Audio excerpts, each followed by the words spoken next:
어떤 형태의 작전과 전투에도 대비할 수 있게.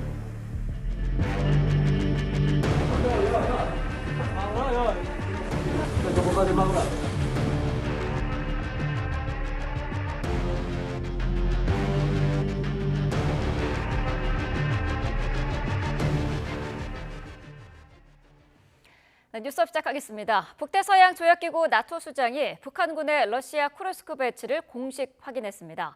나토는 북한군의 파병을 즉각 중단할 것을 촉구하며 위험한 확전 행위라고 비난했는데요. 러시아는 우크라이나에도 이미 서방 용병이 활동하고 있다면서 반박했습니다. 김잔디 기자의 보도입니다. 벨기에 브뤼셀에서 열린 북대서양 이사회 회의. 한국 대표단의 북한군 파병 동향에 대한 브리핑이 끝난 뒤 마르크 류터 나토 사무총장은 북한군의 러시아 파병과 쿠르스크 배치를 공식 확인했습니다. I can confirm that North Korean troops have been sent to Russia and that North Korean military units have been deployed to the Kursk region. 북한군 파병은 전쟁의 중대한 긴장 확대 행위라고 비판하고 또 다른 유엔 안전보장이사회 결의안 위반이자 위험한 러시아 전쟁 확전이라고 강조했습니다. 나토는 북한군 파병을 즉각 중단할 것을 촉구하고 북러 간 군사협력 심화는 세계 평화와 안전을 저해한다고 비난했습니다. In exchange, Putin is providing North Korea with military technology and other support to circumvent international sanctions. 같은 가치를 공유한 민주국가끼리 연대하고 공통의 안보 위협에 대응하는 것이 중요하다며 우크라이나에 대한 군사 지원을 더욱 강화할 필요성에 대해 논의했다고 밝혔습니다. 개전 이래 러시아군이 60만 명의 사상자가 났다며 북한군 파병은 러시아의 절박함을 보여주는 것이라고 강조했습니다. 북한의 러시아 파병과 관련해 세르게이 라브로프 러시아 외무장관은 우크라이나에는 이미 서방 용병들이 있다고 대응했습니다. 서방의 군은 우크라이나에서 오랫동안 활동해왔다며 나토와 유럽연합이 러시아를 상대로 하이브리드 전쟁을 벌이고 있다고 비난했습니다. 또 북러 관계는 정직하고 공개적이라며 북한과 체결한 포괄적 전략적 동반자 관계 조약은 국제법의 어떤 조항도 위반하지 않는다고 반박했습니다. YTN 김찬대입니다. 네, 북한이 러시아로 파병한 병력을 기존 3,000명에서 10,000명으로 상향 조정했고 이미 일부가 우크라이나 쪽으로 이동했다고 미국 정부가 밝혔습니다. 조 바이든 미국 대통령은 매우 위험한 일이라면서 처음으로 북한군의 러시아 파병 문제에 대해 언급했습니다. 뉴욕에서 이승윤 특파원의 보도입니다. 지난주 북한군 3,000명이 러시아에 파견된 것으로 추정했던 미국 정부가 북한군의 파견 규모를 10,000명으로 상향 조정했습니다. 사브리나 싱 미 국방부 대변인은 북한이 훈련을 위해 러시아 동부에 약 10,000명을 파견했으며 일부는 이미 우크라이나 가까이로 이동했다고 밝혔습니다. 미 국방부는 북한 군인이 전장에 투입된다면 합법적인 공격 대상으로 간주된다며 북한군의 활용은 인도태평양 지역 안보에 심각한 함의를 갖게 될 것이라고 강조했습니다. 미 국무부 대변인도 러시아가 북한군을 우크라이나와 가까운 쿠르스크에서 전투나 군사작전 지원에 쓰려는 점을 우려했습니다. 이런 가운데 조 바이든 대통령은 처음으로 북한군의 러시아 파병 문제에 대해 언급했습니다. It's very dangerous. Very dangerous. And the idea that Colin's opponent is talking to Putin, discussing what should be done. 이와 관련해 유엔 안전보장이사회는 우리 시각으로 31일 새벽 회의를 소집합니다. 안보리 의장국인 스위스 주 유엔 대표부는 우크라이나가 우리나라와 미국, 프랑스, 영국, 일본, 슬로베니아, 몰타의 지지를 받아 회의를 요구해 소집을 공지했다고 밝혔습니다. 이곳 뉴욕 유엔 본부에서 열릴 안보리 회의에서는 북러 밀착 관계를 둘러싼 치열한 외교전이 전개될 전망입니다. 다만 이 전쟁 당사국인 러시아가 안보리 상임 이사국으로서 거부권을 갖고 있어 안보리 차원에서의 추가 대북 제재를 강구하는 건 현실적으로 불가능한 상황입니다. 뉴욕에서 YTN 이승윤입니다. 파병된 파병된 북한군 3천여 명이 러시아 남서부 접경 지역 쿠르스크에서 주로 밤에 훈련 중이라고 우크라이나군이 주장했습니다. 우크라이나군 특수작전부대가 운영하는 국가저항센터는 현지 시간 28일 홈페이지에 조선민주주의인민공화국에서 온 3,000명 넘는 용병이 현장에서 조직화를 시작했다며 이같이 밝혔습니다. 우크라이나군은 김정은 정권의 군인들은 여러 훈련장에서 훈련받고 주로 밤에 투입되며 공산주의 국가 대사관 직원들이 용병들 통역과 참관을 위해 함께 훈련장에 도착했다고 설명했습니다. 윤석열 대통령은 러시아에 파병된 북한군이 우크라이나 전선에 예상보다 빨리 투입될 수 있을 것으로 내다봤습니다. 우리 정부 대표단은 현재 시각 29일 우크라이나를 방문해 정보를 공유하고 협력 방안을 논의할 예정입니다. 조용성 기자가 보도합니다. 윤석열 대통령은 북한군의 우크라이나 실제 전선 투입이 예상보다 빠른 속도로 이뤄질 수 있다며 엄중한 상황이라고 평가했습니다. 폰데어 라이엔 EU 집행위원장과의 통화에서 북한의 러시아 파병에 대한 정보를 공유하며 이같이 밝힌 겁니다. 윤 대통령은 북한군의 즉각적인 철수와 러북 군사협력 중단을 촉구하는 가운데 단계별 조치를 적극 취해 나갈 것이라고 밝혔습니다. 일주일 만에 이뤄진 마르크 르이터 나토 사무총장과의 통화에서도 북한의 러시아 파병에 따른 단계적 방안을 논의했습니다. 윤 대통령은 한국 정부 대표단이 우크라이나를 방문할 것이라며 우크라이나 정보 및 국방 당국자들과 전황에 대한 정보를 공유하고 협력 방안을 논의할 것이라고 말했습니다. 그러면서 러북 간 불법 교류를 감시하고 차단하는 노력을 배가해달라며 긴밀한 협조를 당부했습니다. 윤 대통령이 국제사회에 잇따라 공조를 당부한 것은 앞서 폴란드 대통령을 만나 북한의 파병이 세계 안보를 위협하는 공통의 문제라고 강조한 것과 맥을 같이 합니다. 러북 군사 협력의 진전 여하에 따라 단계별로 국제사회와 함께 필요한 조치를 취해 나갈 것임을 분명히 하였습니다. 나토와 EU 역시 한국과 대응책을 협의해 나가기로 뜻을 모았습니다. 나토 사무총장은 한국이 신속하게 대표단을 보내준 데 대해 감사의 뜻을 전하며 북한군이 개입된 우크라이나 전쟁 상황은 나토의 최우선 관심사라고 말했습니다. EU 집행위원장은 북한의 러시아 파병에 심각한 우려를 표명하고 이에 대응하기 위해 대한민국과 적극 협력할 준비가 돼 있다고 강조했습니다. YTN 조용성입니다.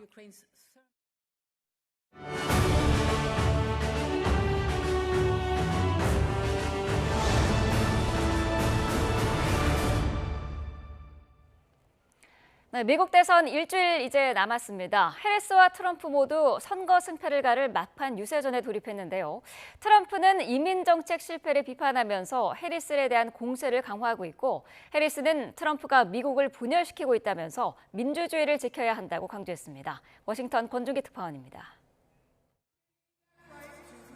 트럼프가 뉴욕 유세에서 내놓은 마지막 메시지는 다시 황금 시대를 열겠다는 것이었습니다. 하지만 정작 연설에서 더 많이, 더 선명하게 강조한 건 해리스의 국경 정책 실패였습니다. We're a dumping ground. We're like a garbage can for the world. That's what's happened. That's what's happened to her.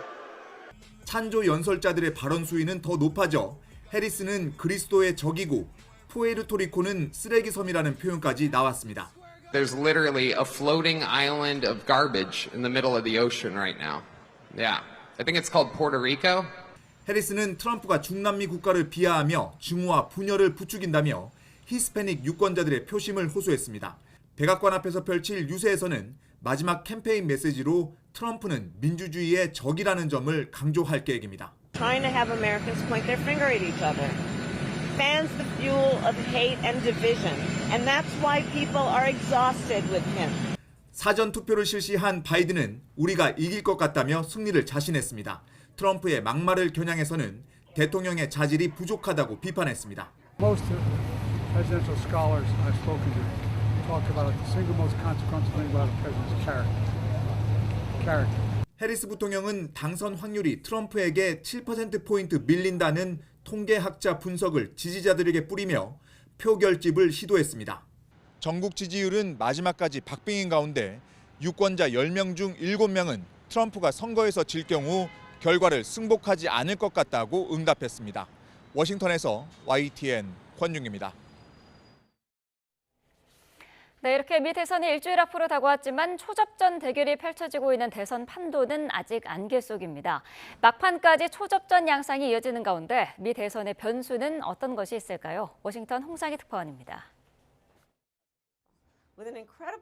지난 9월 TV 토론 이후 상승세를 탔던 해리스 부통령과 트럼프 전 대통령의 전세가 뒤바뀌기 시작한 건 이달 중순부터입니다. 선거 통계 사이트인 538이 집계한 전국 여론조사 평균 추이를 보면 지난 8월 23일 3.7%포인트 벌어졌던 해리스 부통령과 트럼프 전 대통령의 지지율 격차는 현재 1.4%포인트까지 줄었습니다. 150년 만에 가장 치열한 접전이라는 이번 미 대선 향방을 결정할 마지막 변수는 무엇일까?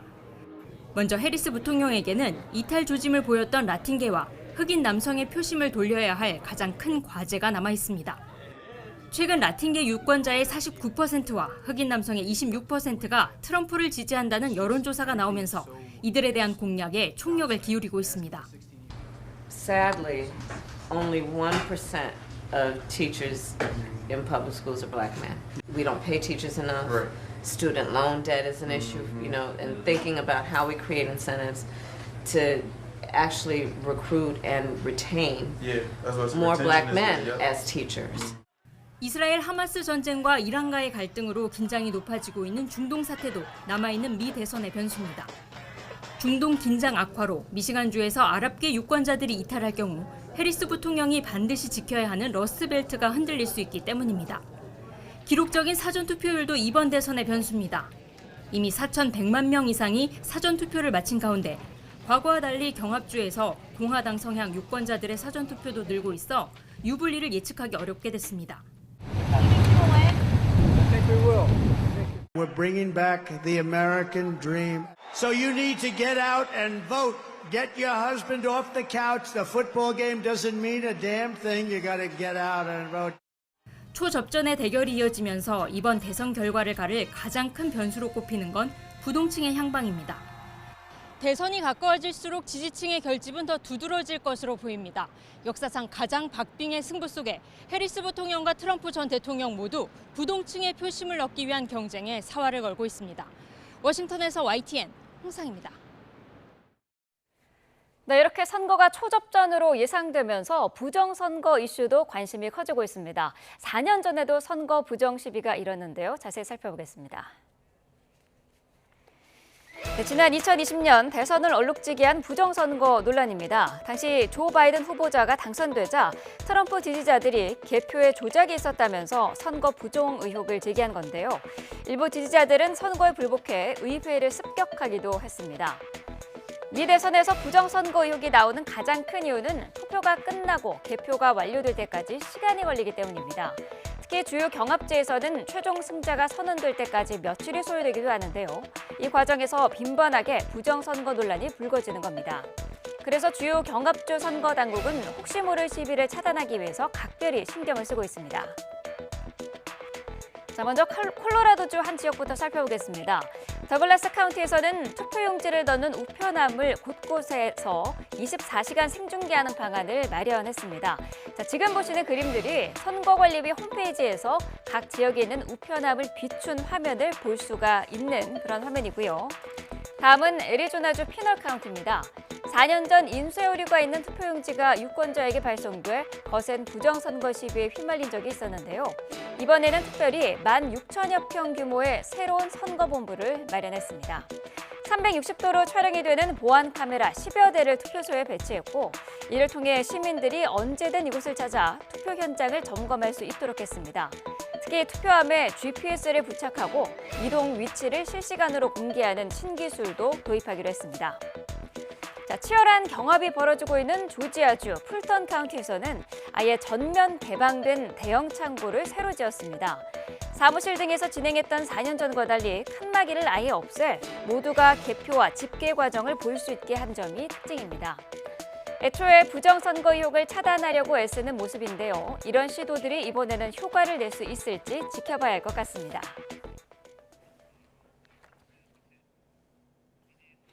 누가 이길까? 전 세계 이목이 미국으로 쏠린 가운데 각종 여론조사가 쏟아지고 있습니다. 트럼프가 출마한 지난 두 차례 대선에서는 예측이 크게 빗나갔는데 이번에는 얼마나 맞을지 관심입니다. 가장 큰 변수였던 숨은 트럼프 지지자, 이른바 샤이 트럼프가 이번엔 여론조사에 이미 반영돼 있다는 분석도 있는데요. 한번 살펴보겠습니다. 먼저 2016년으로 거슬러 올라가 보겠습니다. 도널드 트럼프 전 대통령 그리고 힐러리 클린턴이 맞대결을 펼쳤던 선거죠. 당시 한 대표적인 여론 분석 업체 조사 결과를 보면 여론조사 평균이 힐러리는 46.8%, 트럼프는 43.6%로 힐러리가 3.2%포인트 앞섰습니다. 자, 그런데 대선 결과에서도 실제로 힐러리는 득표율에서 48.5%로 트럼프 46.4%보다 앞섰지만 실제 선거인단 수에서는 232대 306으로 차이가 있었죠. 경합주에서 여론조사에서 잡히지 않았던 샤이 트럼프가 등장하면서 예상을 뒤집은 겁니다. 당시 여론조사 기관들은 응답자의 교육 수준을 주요 변인으로 두지 않았었는데 분석 결과 트럼프 전 대통령은 저학력 백인층에서 큰 지지를 얻은 것으로 나타났습니다. 2020년 대선 때도 마찬가지입니다. 선거존 여론조사 평균은 바이든이 51.2%, 트럼프가 44%로 바이든이 무려 7.2%포인트나 앞섰지만 실제 차이는 4%포인트대로 확 좁혀졌는데요. 당시에도 백인 유권자와 노년층 유권자의 비중을 전체 여론조사에서 과소평가했고 도시 지역에서 바이든의 지지를 과장했다라는 지적이 나왔습니다. 자, 그렇다면 이번엔 어떨까요? 지금도 후보는 이렇게 보시는 것처럼 경합주 내에서 1%대 초박빙의 미세한 차이를 보이고 있습니다. 여론조사 기관들은 그간 샤이 트럼프를 찾아서 조사의 정확도를 높이기 위해 안간힘을 써왔는데요. 결과는 어떻게 나올지는 두고 봐야겠습니다. 자, 하지만 이번 대선은 더 어려워졌다라는 평가가 나옵니다. 최초로 흑인이자 아시아계인 여성 후보가 등장했고, 그리고 흑인과 라틴계 유권자의 지지가 해리스 부통령이 아니라 트럼프 전 대통령 쪽으로 옮겨가는 흐름이 포착되기도 했는데요. 지난 두 번의 대선에서 체면을 구겼던 여론조사가 이번에는 과연 얼마나 정확히 예측할 수 있을지 관심이 모이고 있습니다. 네, 미 대통령 선거 결과가 우리에게도 중요한 건 한반도 안보에 미치는 영향이 적지 않기 때문입니다. 한미 간에는 방위비 분담금을 비롯해 북핵이 가장 큰 이슈였는데 최근에는 북한의 파병으로 우크라이나 전쟁과도 맞물리면서 미국의 대선 결과에 대한 관심이 더 커지고 있습니다. 김문경 기자입니다. 가장 현실적인 문제는 방위비 분담금입니다. 한미는 이달 초 2026년 한국이 내야 할 분담금을 8.3% 인상한 1조 5천여억 원에 합의했습니다. 해리스 부통령이 당선되면 합의를 이어가겠지만 트럼프 전 대통령은 지금의 9배인 연간 13조 원을 압박하고 있어 당선 시 재협상 가능성이 거론됩니다. If I were there now, they'd be paying us $10 billion a year. And you know what? They'd be happy to do it. It's a money machine, South Korea. 북핵 문제 등 대북 정책에 대한 인식도 엇갈립니다. 트럼프 전 대통령은 김정은 위원장과의 친밀성을, 해리스 부통령은 제재와 압박을 우선하고 있습니다. It is well known he exchanged love letters with Kim Jong-un because they're so clear. They can manipulate you with flattery and favors. When we get back, I get along with him. He'd like to see me back too. I think he misses me. You know, it's nice to get along with somebody who has a lot of nuclear weapons or otherwise, isn't it? 트럼프 전 대통령이 당선돼 무조건 대화를 앞세울 경우 힘에 의한 평화를 강조해온 우리의 대북 정책 기조도 영향을 받을 거라는 전망이 나옵니다. 북한이 우크라이나 전쟁에 파병한 것은 돌발 변수인데 우리도 복잡한 셈법에 놓였습니다. 해리스 부통령은 자유민주주의 세력의 승리를 강조하고 있고 I will continue to stand with Ukraine and I will work to ensure Ukraine prevails in this war. To be safe, secure and prosperous, the United States must continue to fulfill our long-standing role of global leadership. 트럼프 전 대통령은 우크라이나 지원을 비판하며 전쟁을 조기에 끝내겠다고 밝히고 있습니다. 트럼프 전 대통령이 당선되고 우크라이나에 대한 지원을 줄이거나 멈출 경우 북한의 파병에 맞서 살상무기 지원 등 단계적 대응을 하겠다는 우리의 입장도 영향을 받을 가능성이 큽니다. 이런 가운데 민주당과 공화당 모두 북한 비핵화 목표로 지난 20여 년간 유지해온 완전하고 검증 가능하며 불가역적인 비핵화, 즉 CVID를 대선을 앞두고 삭제했습니다. 정부는 누가 되더라도 양국 간 북한 비핵화 의지는 확고하다며 정책 변화에 선을 그었지만 비핵화 해법이 다를 것으로 보여 미국 차기 정부의 대북 정책 방향에 관심이 쏠리고 있습니다. YTN 김문경입니다. 네, 계속해서 관련 내용 자세히 알아보겠습니다. 차도현 아산정책연구원 수석연구위원과 함께합니다. 어서 오십시오. 네, 안녕하십니까. 네, 자 미대선 이제 일주일 앞으로 다가왔는데 초박빙 구도가 계속되고 있거든요. 네네. 현재 상황 어떻게 분석하고 계시나요? 네, 이번에 정말 예측하기가 좀 어려운 거는 사실입니다. 왜냐하면은 지금 뭐 이제 2016년, 2020년 선거 결과를 보면 결국은 한 1, 2% 우위에 있다라고 해서 결코 유리한 게 아니라 경합주로 가게 되면 승부가 갈릴 수가 있기 때문에 네. 특정인에게 유리하다라는 지금 얘기도 할 수가 있는데요. 사실은 전반적으로 보면 흐름이라는 게 있었거든요. 네. 그러니까 2016년하고 2020년 같은 경우에 보면 그 당시에 그 승리를 했던 패배를 했던 그 트럼프 후보죠. 꾸준히 추격을 하고 올라가는 추세에 있었던 상황에서 선거가 치러졌어요. 네. 근데 지금 같은 경우를 보면 지금 지난주, 지지난주 말을 기점으로 해서 거의 이제 지지율이 또 서로 전국 지지율 같은 경우에도 뒤집히는 게 아닌가 하는 전망까지가 나오다가 지금 다시 약간 벌어지거나 초접전이 되는 양상이거든요. 네. 더구나 경합주에서의 지금 지지율도 뭐 평균 지지율도 그렇지만 그 7개 보통 경합주에서 가장 차이가 많이 벌어지는 게 한 2% 이내예요. 그 경우에도. 네. 이렇게 되면 제가 볼 때는 뭐 현장에서 실제로 투표함이 열리기 전까지는 아무도 알 수가 없다라는 거고요. 네. 또 한 3가지 정도의 변수가 남아 있어요. 지금 각 그 전국 단위 여론조사 지지율을 보면 적게는 2, 3%, 많게는 거의 10%에 이르는 부동층이 여전히 존재를 합니다. 네. 이 부동층이 누구한테 투표를 하느냐도 있고요. 두 번째는 결과적으로 누가 그 지지자들을 투표장에 많이 끌어내느냐가 이제 또 하나의 관건으로 작용을 할 수가 있고, 네. 세 번째는 다 이제 숨어 있는 표들이 있어요. 그러니까 2016년 대선을 좌우했던 게 흔히 얘기하는 샤이 트럼프였다면은 지금은 전반적인 분위기상 공화당 지지 성향이면서도 대놓고 나는 아니야 얘기하기가 좀 힘든. 네. 어떻게 보면 샤이 안티 트럼프라고 얘기할 수 있죠. 그리고 뭐 일부 언급이 됐었지만 그 유색인종 계열임에도 불구하고 또 일부 남성 위주로는 트럼프에 대한 지지가 있는 것도 사실이거든요. 네. 이 경우에 일부 거기 또 편승하는 투표 행태도 나올 수가 있는 거예요. 또 하나 지금 여론조사가 뭐 이 빗나갔다라고까지 얘기하기는 힘들겠지만 그대로 반영되지 않는 이유는 그 근래에 들어서 이 여론조사에 응답하는 그 행태 자체도 네. 그냥 자기의 호를 드러내는 게 아니라 전략적 응답을 하는 경우가 있습니다. 아하. 그러니까 여론조사 자체를 어떻게 보면 창란시키는 거죠. 그렇기 때문에 더더욱 이번에 예측은 좀 힘들 것 같습니다. 네, 지금 섣부른 저희가 예측이. 화면 한쪽으로 전국 단위의 그런 여론조사 결과를 보여드리고 있는데 박빙입니다만은 경합주가 전국 단위보다 더 박빙이더라고요. 예, 지금 뭐 양 후보가 동률이나 마찬가지다 이렇게 분석도 나오고 있는데 네네. 대선 직전까지 이런 흐름이 이어질 것 같은데 어떻게 보시나요? 네, 그래서 제가 더 이 분석이 어렵다라고 얘기한 게 그 2016년, 2020년 같은 경우에는 전국 이 단위에서의 그 지지율의 이 차이하고 네. 경합주의 지지율의 차이에 약간의 차이가 있었어요.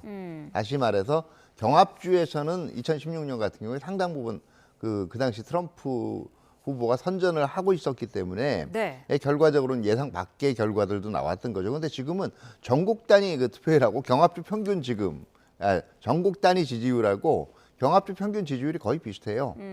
그렇기 때문에 정말 선거 당일날 그 투표율이라든가 네. 그다음에 누구의 지지자가 더 많이 투표장에 나갔느냐에 따라서 선거 결과가 분명히 달라질 수가 있는 거죠. 네, 앞서서 샤이 트럼프 말씀을 하셨는데 히든 해리스도 있을 가능성이 있거든요. 이 그렇죠. 그 숨은 네네. 표 어느 정도 영향을 미칠 것으로 보시나요? 네, 그 의외로 클 수가 있다라는 겁니다. 이 경우에 지금 여론조사 결과보다 누가 이기든 생각보다 굉장히 큰 이 차이가 될 수가 있는데요. 네. 지금 샤이 트럼프의 가능성은 거의 없어졌다고 봐요. 왜냐하면 2016년 당시 분위기에서 네. 그 당시에는 트럼프 전 대통령을 지지한다는 게 왠지 조금 사회적인 평판이라든가 이런 거를 고려해서 자기 표심을 숨기는 사람들이 있었지만 지금은 네. 사실은 그런 분위기가 아니에요. 오히려 제가 얘기한 오히려 샤이 안티 트럼프 공화당 지지자 중에서 이 가능성을 한번 생각을 해봐야 되고 네. 뭐 히든 해리스라고 얘기하는 경우에는 흔히 얘기하는 지금 남성들 같은 경우에 특히 같은 유색인종 남성들 같은 경우에도 해리스 이 후보에 대한 지지율이 그렇게 높지는 않은 걸로 생각이 되거든요. 네. 이것도 전체적인 분위기에서 뭐 자기 의사를 명확하게 표현하지 않은 쪽이 있을 수가 있기 때문에 뭐 또 거꾸로 흑인 여성들 중에서 해리스 지지를 얘기를 했지만 실질적으로는 또 아닌 경우도 있을 수가 있어요. 그렇기 때문에 표심 예측이 상당히 힘들다는 거죠. 네, 사전 투표가 이번에 또 사상 최대 규모를 기록을 해서 관심인데 통상 민주당은 우편 사전 투표율에서 이제 지지율이 높았고 네네. 공화당은 당일 투표소에 가서 투표하는 투표율이 높은 게 관례였는데 이번에 이 사전 투표율이 큰 영향을 미칠까요? 네, 이것도 지금 관심거리인데 이거 역시 어느 한쪽에 유리하다라고 얘기할 수 없어요. 과거에는 이제 우편 투표율 같은 사전 투표율이 높게 되면은 민주당에 좀 유리하지 않겠느냐 했는데 네. 이번에 투표한율 이 비율을 보면은 의외로 이 공화당 지지층도 투표를 많이 했고요. 그 다음에 특히 고연령자들이 이 사전 투표에 많이 참가를 했거든요. 그런데 실질적으로 또 어느 정당을 지지하는 정당 지지율을 보면 또 민주당 쪽이 훨씬 높아요. 네. 네, 그렇기 때문에 이것도 지금 왜 똑같은 거죠. 누구의 지지자가 더 많은 지금 사전투표에 참가했냐. 이것도 아마 선거 이후에는 자세히 분석이 될 수 있을 텐데 지금은 섣불리 예단하기가 좀 힘듭니다. 네, 그렇군요. 어쨌든 뚜껑을 다 열어봐야 결과를 확인해 볼 수 있을 것 같습니다. 보통은 투표 이제 다음 날이면은 윤곽은 드러났는데 네네. 이번에는 그것도 좀 힘들 것 같아 보이기도 하거든요. 네, 지금 보통 이 4월 이제 이 5일이니까 우리 시간으로는 4월 6일이나 늦어도 4월 7일 되면 윤곽이 드러났는데요. 11월이요. 이 경우가 왜 지금 더 늦어질 수도 있는 것들이 경합주가 워낙 박빙이기 때문에 경합주 개표가 완전히 완료가 돼야 최종적인 승패가 결정날 가능성이 있거든요. 네. 특히 이제 경합주 같은 경우에는 이 개표 중간에 어떤 뭐 부정 시비 같은 것도 일수가 있고 네. 또 뭐 이 2020년 선거 같은 경우에는 사후 지금 소송 같은 것도 지금 얘기가 될 수도 있어서 경합주에서 누가 승리했다라는 당선 확정이 굉장히 늦어질 수가 있거든요. 그러면 네. 전국적인 이 선거 결과 확정도 늦어질 수밖에 없는 거죠. 그런 이유 때문일까요? 지금 미국 유권자의 70%가 트럼프 전 대통령이 패배할 경우에 대선 결과에 불복할 것이다. 이렇게 예상을 한다라는 여론조사 결과도 나왔습니다. 불복 전력이 있기 때문에 더욱 그런 것 같은데 사실 말씀하신 것처럼 이번 선거에서도 그 가능성이 좀 높아 보이기도 하거든요. 네, 저는 충분히 가능성이 있다고 봐요. 네. 그러니까 본인이 승복할 거냐에 대해서 확실한 대답을 선거운동 기간 중에 한 적이 없고요. 네. 그리고 어떻게 보면 이 트럼프 대통령 지지자들 같은 경우는 사실상 이번이 마지막 도전이거든요. 그렇죠. 그거 받아들이기가 그렇게 쉽지가 않을 겁니다. 다만 지금 2020년의 선거 불복 사태 같은 경우에는 그 당시 본인이 현직에 있었기 때문에 이 투표 어떻게 보면 이 투표 불복에 대한 것을 은근히 이제 옹호하는 발언을 했었죠. 네. 근데 지금은 본인이 현직이 아니기 때문에 사실은 미국 중앙정부가 얼마만큼 의지를 가지고 이런 소요 사태에 대처하느냐에 따라서 불복 사태가 얼마나 길어질 거냐. 여기에 대한 이 여부가 좌우된다라고 할 수가 있죠. 네. 자, 트럼프 전 대통령 뉴욕에서 마지막 메시지를 냈습니다. 다시 황금 시대를 열겠다면서 경제 그리고 이민자 문제를 마지막으로 거론을 했는데 미국에서 사실 이 문제가 상당히 중요한 핫 이슈인 건 맞는 것 같아요. 네, 그렇죠. 뭐 이민 문제, 뭐 낙태 문제라든가 이런 문제와 같이 이번 사실은 대선에 대외 정책보다 더 큰 이슈였죠. 네. 지금 결과적으로 얘기하는 거는 이제 이민 문제는 사실은 해리스 후보도 지금 인정을 하고 있는 바인데요.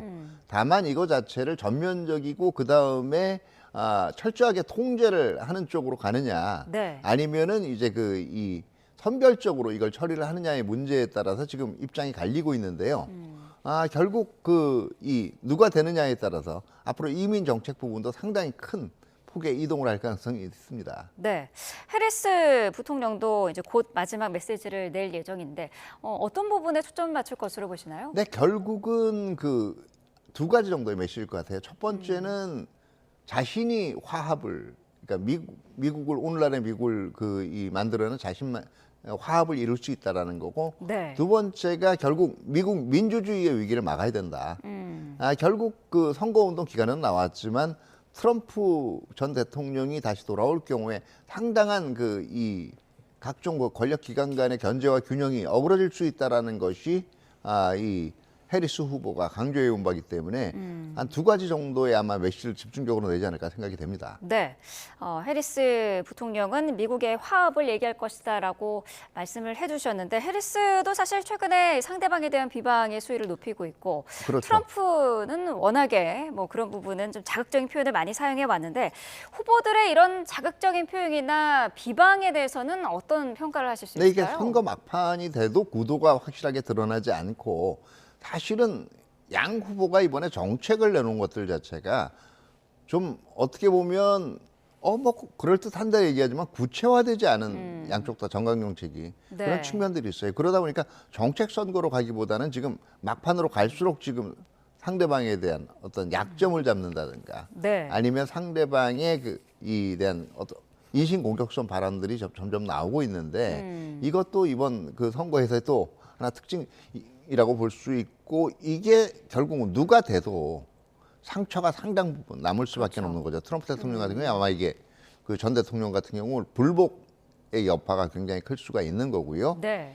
그다음에 이제 만약에 해리스 후보 진영 같은 경우에도 상당한 상실감 그런 다음에 이 자연스럽게 뭐 선거가 끝나고 나면 미국 사회라는 게 그래도 결국은 다시 이 단합의 모습으로 돌아가는 모습을 어느 정도 보여줬는데 이거 회복하기가 좀 힘들지 않을까 생각이 됩니다. 그렇군요. 네. 자, 사실 미국 대선이 되면은 미국 대부분의 언론들이 특정 후보를 이제 공개적으로 지지를 하지 않습니까? 네네. 그런데 이번에는 그런 부분을 상당히 자제를 하고 있거든요. 네네. 어떤 이유 때문이라고 보시나요? 이게 뭐 미리 결과를 예상해서 그랬다기보다는 아마 각 언론사마다 개별적인 사정이 있고요.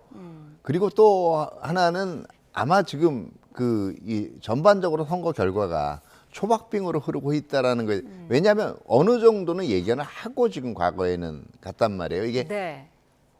안 돼도 할 수 없다라는 생각을 한 경우도 있었고 네. 또 뭐 이건 될 거다라고. 근데 이 예측하기가 굉장히 힘든 상황이기 때문에 언론사 입장, 특히 이게 어떻게 보면 언론의 개입 성향, 나중에 개입 시비를 낳을 수도 있거든요. 그렇기 네. 때문에 좀 더 조심해지는 것 같아요. 네. 자, 지금 뭐 세계적으로 여러 가지 이슈가 있습니다만 특히나 중동 문제가 있고요. 또 네. 러시아 우크라이나 전쟁도 한창 진행 중인데 이런 국제적인 이슈가 일주일 남은 미국 대선의 변수가 될 수도 있을까요? 저는 큰 영향을 미치지 못한다고 봐요. 어차피 지금까지 대선 그리고 이미 여론조사 결과에 반영이 됐고요. 네. 가령 이제 지금 중동에서의 이 전황에 따라서 상당히 무슬림 계층, 특히 해리스를 지지할 걸로 생각이 됐던 무슬림 계층 중에서 상당 부분 좀 방관으로 돌아선 쪽은 이미 생겨났고요. 네. 우크라이나 전쟁 같은 경우에도 이미 자기 공화라든가 민주, 공화 양당 자기 성향에 따라서 상황들을 판단을 하고 있는 거기 때문에 뭐 일주일 새에 만약에 급격하게 어느 한쪽의 전황이 불리해진다든가 할 때 이거를 상대방 불리해지거나 아니면은 이게 굉장히 공격적인 미국에 대해서 공격적인 세력들이 부상이 될 때 네. 해리스 후보도 그렇고 바이든 후보도 그렇고 해리스 후보도 그렇고 트럼프 후보도 그렇고 상대방에 대한 정책 실패의 사례로서 집중적으로 부과를 할 것이지만 이게 선거 판세에 결정적인 영향을 미친다라고 보기는 힘들 겁니다. 네. 지금 뭐 트럼프가 연일 우리나라에 대한 발언도 쏟아내고 있기 때문에 트럼프 리스크에 대비해야 된다 이런 이야기도 국내에서는 나오고 있거든요. 네, 충분히 생각을 할 수가 있죠. 네. 어떤 후보가 당선되느냐에 따라서 우리 한반도에는 어떤 영향을 미칠까요? 네, 저는 개인적으로 누가 되면 더 유리하다라는 발상 자체는 이제 벗어날 필요가 있다라고 봐요.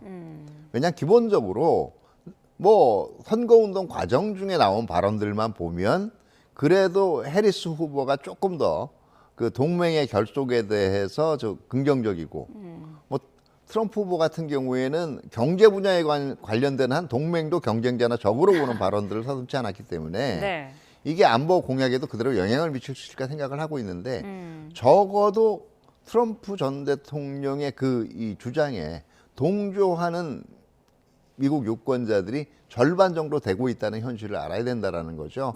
그러면 방위비 분담의 확대라든가 아니면 지역이나 어떤 세계 차원에서 미국의 부담을 덜 수 있게 동맹국들이 더 많은 기여를 하라는 요구는 이미 미국 사회 내 상당 부분 지금 드러난 거고요. 네. 또 해리스 후보가 된다라고 해도 우리가 가장 불안한 게 그거 아니겠어요? 한미 간에 굉장히 열심히 이 회동을 하고 그 다음에 결속을 과시를 하고 있지만 북한의 핵 위협은 여전히 해결된 게 하나도 없고 뭐 하나 시원하게 지금 이 대책이 나오는 것도 없다. 이 면 같은 경우에는 이게 해리스 후보가 이긴다라고 해도 여전히 남게 될 딜레마라는 거예요. 네. 다시 말해서 두 후보의 정책을 펴는 속도에 따라서는 속도라든가 아니면은 방향성에 있어서는 약간 차이가 날 수가 있지만 기본적으로 우리가 당면한 고민이 그렇게 다르지는 않다라는 겁니다. 네. 그렇기 때문에 누가 되든 간에 리스크가 존재하고 그 리스크에 대응할 수 있는 역량 갖춰 나가야 되고 또 이미 우리 자체가 가지고 있는 국제적인 위상이라든가 미국의 동맹 체제 내에서의 그다음에 세계 무역 체제 내에서의 위치가 결국 누가 되는가에 따라서 그렇게 크게 좌우될 만큼의 막 휘둘릴 만큼의 상황은 아니거든요. 네. 때문에 그 부분은 약간은 자신감을 가질 필요가 있을 것 같아요. 네. 물론 분명히 양 후보 중에 누가 되느냐에 따른 대미 협의 방향은 다르게 준비를 해놔야 되겠죠. 근데 그게 마치 양 후보 중에 누가 되느냐에 따라 완전히 다른 세상이 전개되는 것처럼 보는 거는 한계가 있다라는 겁니다. 선거운동 과정 중에 나온 발언이고 실제 정책은 상당 부분 차이가 날 수가 있어요. 네, 알겠습니다. 자, 일주일 남은 미국 대선 상황 자세히 짚어봤습니다. 차도현 아산정책연구원 수석연구위원과 함께했습니다. 오늘 말씀 감사합니다. 네, 감사합니다.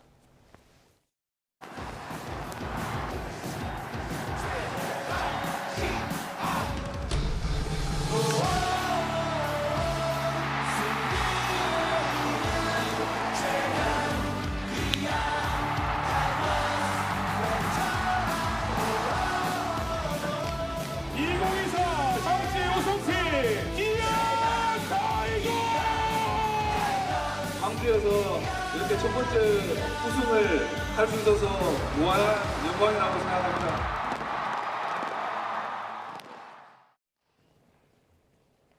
프로야구 기아가 12번째 별을 달았습니다. 한국 시리즈에서 삼성을 4승 1패로 잡고 안방 광주에서 37년 만에 우승 축포를 쐈습니다. 7년 전 우승의 주역 이범호 감독은 데뷔 첫 해 정상에 올랐습니다. 조은지 기자입니다. 기아 마무리 정혜영이 삼성의 마지막 타자 김성윤을 삼진으로 잡아내고 포수 김태군과 얼싸안습니다. 더가웃 선수들이 달려나오고 광주 챔피언스 필드는 가을밤 뜨거운 환호로 물들었습니다. 기아는 안방 5차전을 7대5 짜릿한 역전승으로 마무리했습니다. 삼성을 4승 1패로 잡고 2017년 이후 7년 만에 통산 12번째 별을 단 겁니다. 한국 시리즈 승률 100%의 찬란한 역사도 이어갔습니다. 2017년 우승의 주역 이범호 감독은 43살 가장 젊은 사령탑으로 취임 첫 해 정상에 등극했습니다. 절 이렇게 명문 구단에 감독을 시켜주셔서 너무 감사드리고 너무나도 멋진 광주에서 이렇게 첫 번째 우승을 할 수 있어서 무한한 영광이라고 생각합니다. 기아는 선발 양현종이 3회를 버티지 못하고 무너졌습니다. 1회부터 디아즈에게 2점 홈런을 얻어맞았고 다음 타석에 김영웅에게 한 방, 3회 디아즈에게 또 대포를 허용하며 일찌감치 마운드를 내려왔습니다. 삼성은 악으로 근성으로 벼랑 끝 투혼을 뽐냈습니다.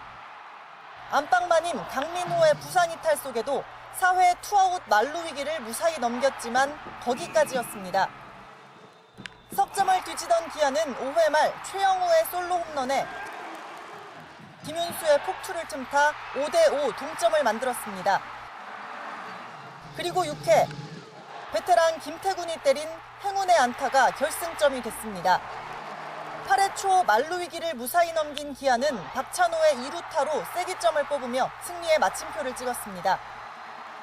한국 시리즈 5경기에서 타율 5할 8푼 8리 뜨거운 방망이를 자랑한 김선빈이 포수 김태군을 딱 한 표 차로 제치고 MVP에 뽑혔습니다.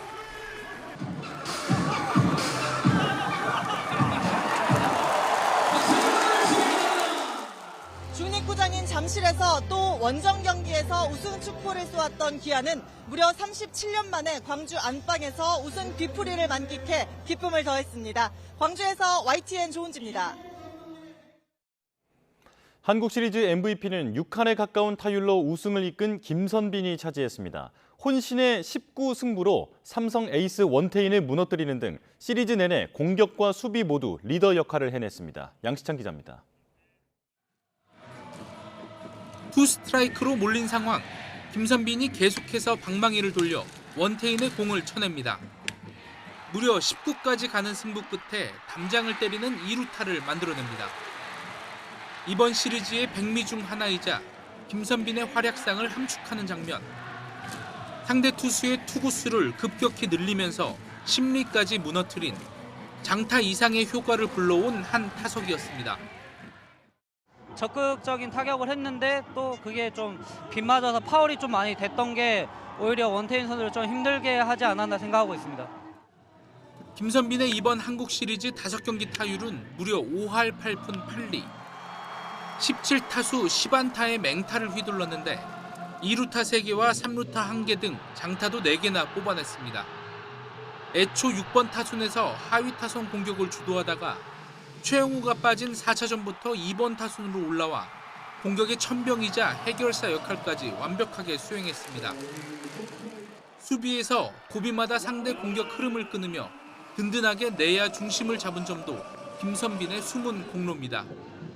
2009년엔 한국 시리즈 엔트리에서 탈락했고 2017년 한국 시리즈에서는 타율 3할 5푼 7리로 활약했지만 MVP 투표에서는 한 표도 얻지 못했던 아픔을 딛고 올해는 동갑내기 친구 김태군을 단 한 표 차로 제치고 MVP를 수상하며 선수 인생 최고 기쁨을 맛봤습니다.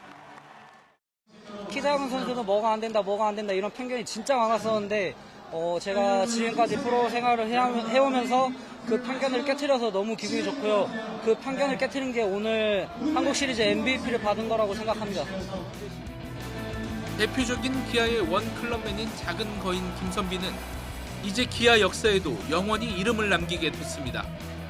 YTN 양시창입니다. 일요일 밤부터 월요일 새벽 사이 중국발 스모그가 유입된 데다 짙은 안개까지 엉키며 일부 지역은 초미세먼지 농도가 나쁨 수준까지 올랐습니다. 본격적으로 중국발 스모그의 유입이 잦아지는 계절에 이른 만큼 앞으로는 마스크를 써야 하는 날이 늘어날 것으로 보입니다. 김민경 기자의 보도입니다. 63빌딩에서 바라본 서울 하늘이 마치 얇은 커튼을 친 듯 뿌옇게 보입니다. 짙은 안개가 뒤덮은 영종대교는 도로의 윤곽조차 희미합니다. 밤사이 기온이 떨어지면서 안개가 낀 가운데 중국발 스모그가 더해져 시야가 더욱 흐릿해진 겁니다. 일요일 오후 북서기류와 함께 보통 수준의 국외 미세먼지가 수도권을 포함한 중서부 지역으로 유입된 후 밤사이 대기 정체로 발생한 안개와 더불어 국내 발생 미세먼지가 함께 축적되어 일시적으로 나쁨 수준을 보였습니다. 어제 새벽 한때 인천 동구 송림동의 초미세먼지 농도는 세제곱미터당 78 마이크로그램까지 치솟았고 경기 부천 내동은 71 마이크로그램, 서울 구로구도 57 마이크로그램까지 올랐습니다. 기온이 점차 올라 안개가 걷히면서 수도권 대부분 지역의 대기질이 회복됐지만 인천은 오후까지 초미세먼지 농도가 나쁨이었고 충남도 오후에 일시적으로 나쁨으로 치솟았습니다. 대기 정체가 해소되면서 오늘은 전국적으로 공기가 쾌적해질 전망입니다. 하지만 기후 전문가들은 화석연료 사용이 늘어나는 추운 계절에 접어들면서 중국발 스모그의 영향이 본격화한 이른바 미세먼지의 계절이 시작됐다고 규정합니다. 늦가을로 접어드는 이맘때부터는 중국발 스모그가 서해를 건너 유입되면서 영향을 미치기 시작하는데요. 앞으로 내년 봄까지는 초미세먼지 농도가 높은 날이 자주 나타날 것으로 보입니다. 미세먼지 농도가 짙어질 가능성이 큰 만큼 예보를 자주 확인하고 대기질이 나쁜 날에는 미세먼지용 마스크를 쓰는 것이 건강을 지키는 길입니다. YTN 김민경입니다.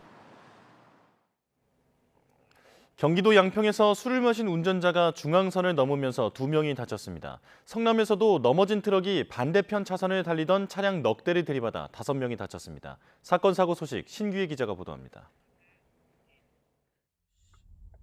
SUV 차량이 중앙선을 넘은 채 멈춰서 있고 바로 앞에 서 있는 트럭은 앞부분이 심하게 부서졌습니다. 저녁 8시쯤 중앙선을 넘은 SUV 차량이 맞은편 차선을 달리던 1톤 트럭을 들이받은 겁니다. 추월이 빈번한 도로예요. 드라이브 코스고 좋은데 밤에는 그 위험이 항상 이렇게 잔존하게 있는 데거든요. 이 사고로 각 차량 운전자 2명이 다쳤는데 다행히 병원으로 옮겨질 정도는 아니었습니다. 경찰은 SUV 차량 운전자에게서 면허 정지에 해당하는 혈중 알코올 농도 수치가 나온 점을 토대로 정확한 사고 경위를 조사할 예정입니다. 도로 한복판에 넘어진 대형 트럭 주변으로 사고 현장을 살피는 구급대원들 모습이 보입니다. 오후 3시 10분쯤 경기 성남시 상대원동에서 3.5톤 트럭이 반대편 차선으로 넘어졌습니다. 트럭이 넘어지면서 반대편에서 신호를 기다리던 다른 승용차 4대와 잇따라 부딪혔습니다. 이 사고로 50대 남성 1명이 크게 다쳐 병원으로 옮겨졌고 다른 4명도 다쳤습니다. 오토바이 한 대가 여러 차선을 오가며 위험천만한 질주를 이어가고 다른 오토바이들이 호위하듯 그 뒤를 따릅니다. 지난달 4일 밤 10대 후반에서 20대 초반으로 이뤄진 일당 5명이 오토바이를 타고 신호를 위반하는 모습입니다. 현장에서 달아난 이들을 붙잡은 경찰은 일당이 오토바이 번호판을 미리 없앤 뒤 범행한 사실까지 파악해 난폭운전 혐의로 검찰에 넘겼습니다. YTN 신기혜입니다.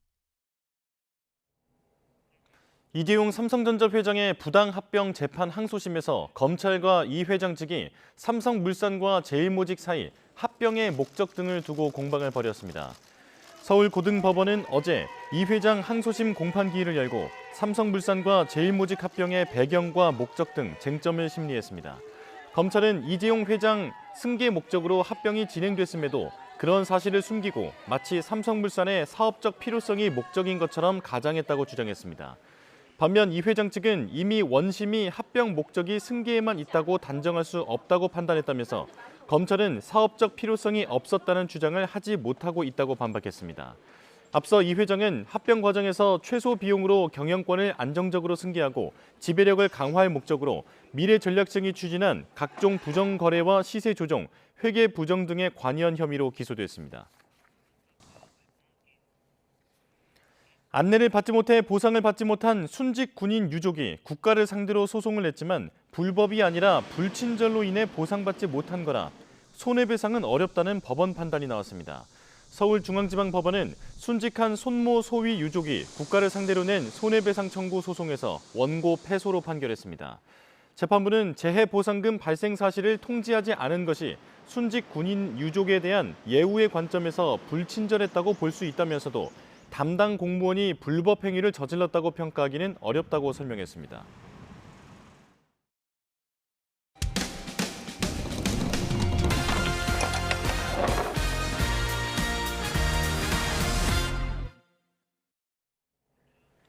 많은 사람이 이용하는 해변이나 공원 등 공공장소에서 이뤄지는 무분별한 골프 연습이 종종 논란이 되고 있는데요.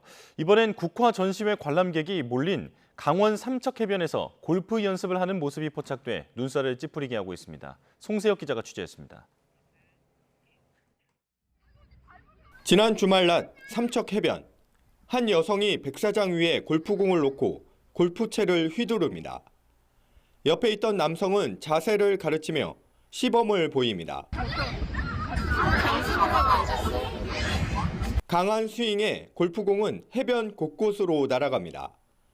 당시 국화 전시회가 열린 삼척해변에는 관람객들이 수시로 오가고 휴식을 취하는 사람도 많았습니다. 하지만 이들 남녀는 아랑곳 없이 위험천만하게 골프 연습을 이어갔습니다. 설마 골프채인가 해서 제가 한참을 봤는데 골프채고 공이더라고요. 한 조절 못해서 날라오면 그럴 수도 있겠다 그런 생각이 들었죠. 앞서 제주와 속초 등 다른 지역 해변과 공원에서도 비슷한 사례가 목격돼 공분을 사기도 했습니다.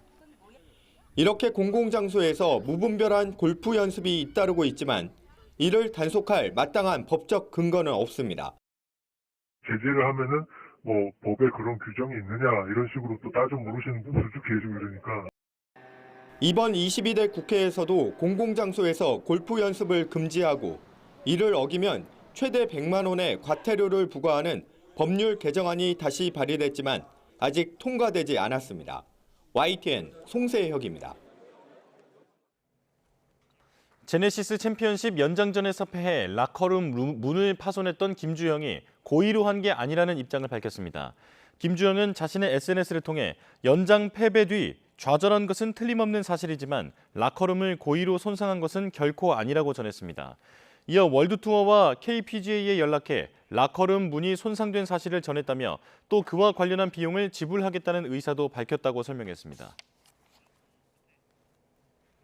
이태원 참사 2주기를 맞은 오늘도 가족들은 누구에게 책임을 물어야 하느냐고 묻고 있습니다. 특조위가 유족들이 궁금해하는 모든 부분을 조사하겠다는 계획이지만 한계를 지적하는 목소리도 있습니다. 양동훈 기자입니다.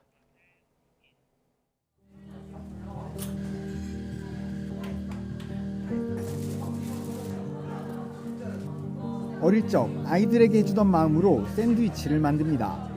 아들, 딸 또래의 해맑은 표정을 마주하니 오랜만에 미소가 지어집니다. 손녀들한테 이렇게 엄마 된 마음으로 이렇게 대접하고 싶어서 내 아들이 먹는 거라 생각하고 이렇게 보니까 뿌듯하고 좋고 그래요. 기억해 주셔서 고맙다고 말씀을 해주셨는데 저도 되게 맛있는 샌드위치 만들어주시고 기억할 수 있는 자리 만들어줘서 감사하다고 전하고 싶습니다. 2년 전 오늘만 해도 이런 아들, 딸과 함께였는데 그 사이 엄마, 아빠의 삶은 송두리째 바뀌었습니다. 국회로 쫓아가고 거리에서 오체투지 행진을 하며 투사가 됐습니다. 하지만 진실을 밝히는 과정은 생각보다 길어지는 듯합니다. 국회의 이태원 참사 국정조사 특위가 구성됐지만 정쟁 속에 파행을 거듭했습니다. 2년 만에 1심 재판이 일단락됐지만 가족들은 박희영 용산구청장과 김광호 전 서울경찰청장에게 무죄가 선고된 것을 받아들일 수 없습니다. 서울경찰청장이 무엇을 하는 자리입니까? 그 사람은 무엇을 하기 위해 그 자리에 앉아 있는 것입니까? 사람의 생명을 그렇게 많이 사망하게 만들었는데 죄가 없다면 도대체 159명의 아이들은 누구한테 책임을 물어야 됩니까?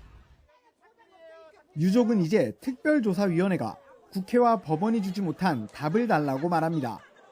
용산구청뿐 아니라 서울시와 행안부 등 상급 기관의 책임은 없는지, 당시 경찰청장은 지휘권을 제대로 행사했는지, 또 당일 경력 배치 배경과 희생자들을 가족에게 인계한 과정 등 아직 드러나지 않은 부분이 많다고 말합니다.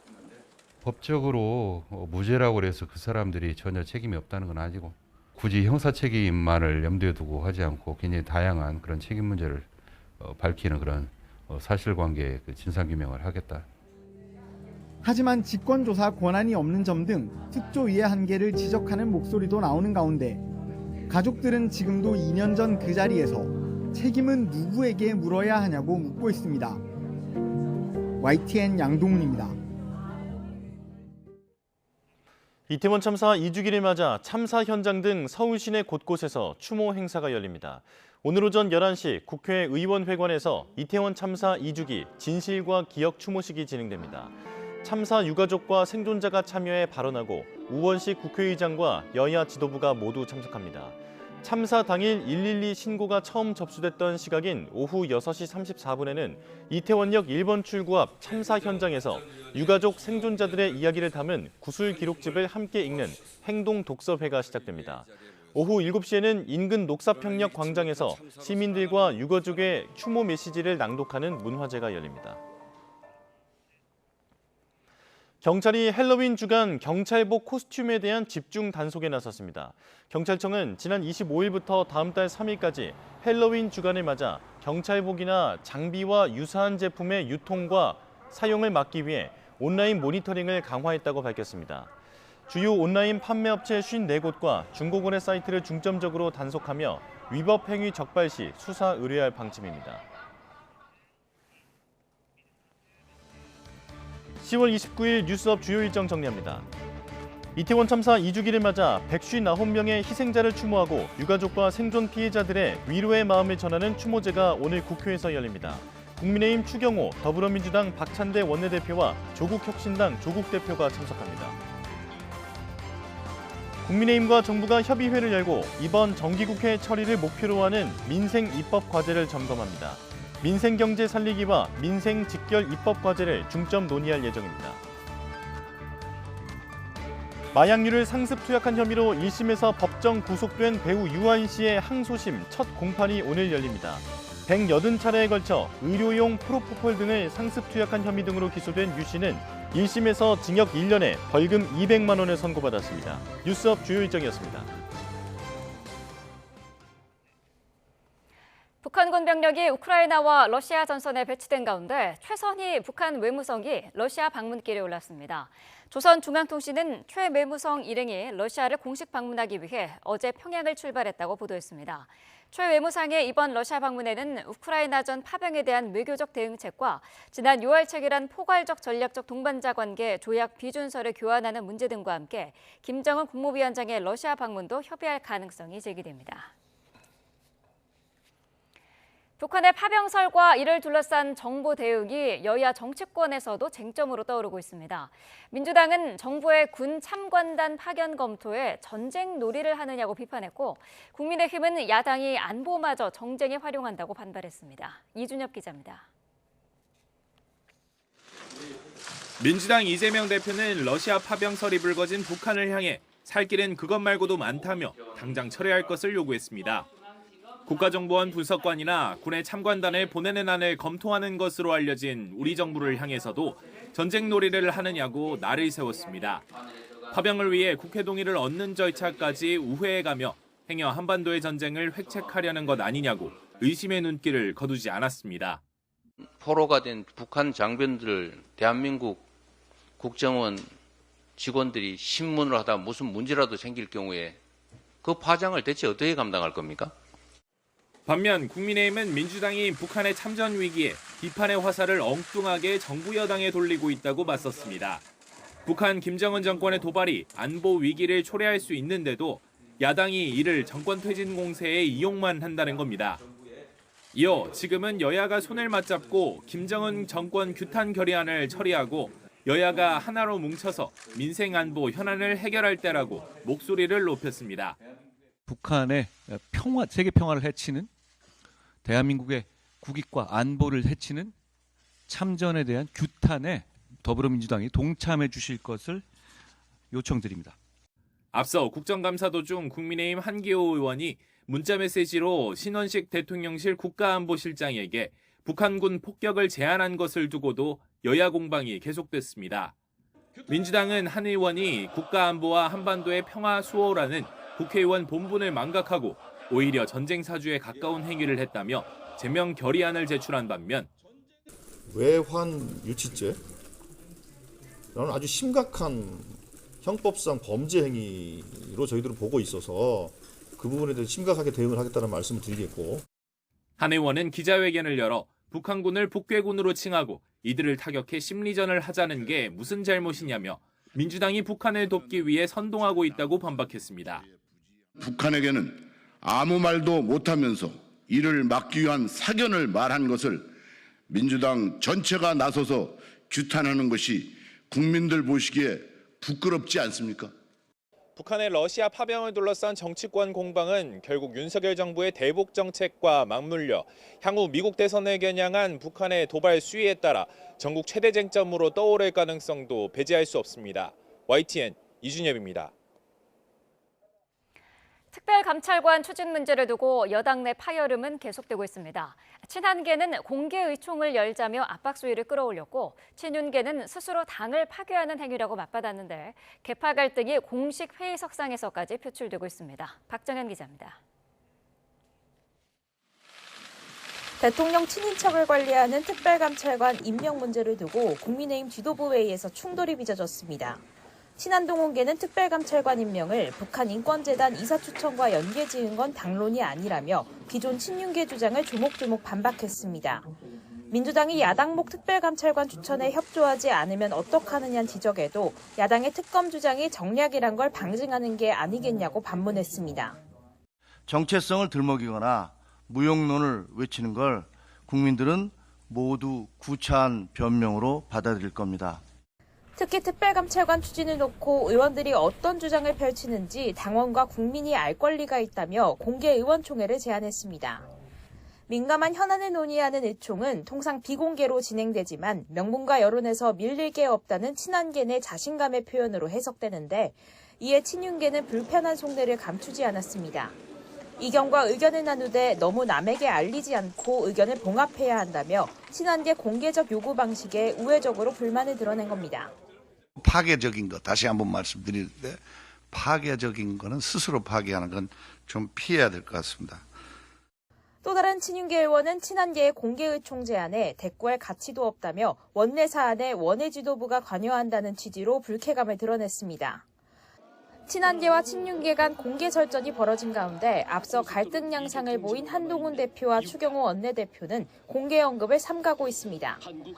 민주당은 여당의 특별감찰관 추진은 김건희 여사 문제를 해결할 본질이 아니라며 특검 수용만이 국민 분노를 잠재우는 해법이라고 거듭 강조했습니다. 대통령 부부가 국민에게 진실을 고하고 김건희 특검을 수용하는 것만이 국민의 분노를 잠재우는 유일한 해법입니다. 친윤계와 친한계 사이 갈등이 고조되며 당내에선 분열의 여파를 우려하는 목소리도 커지고 있습니다. 의총 전 한동훈 대표와 추경호 원내대표가 내분 확산을 잠재우기 위해 물밑 대화에 나서리란 일각의 관측이 나오는 이유입니다. YTN 박정현입니다.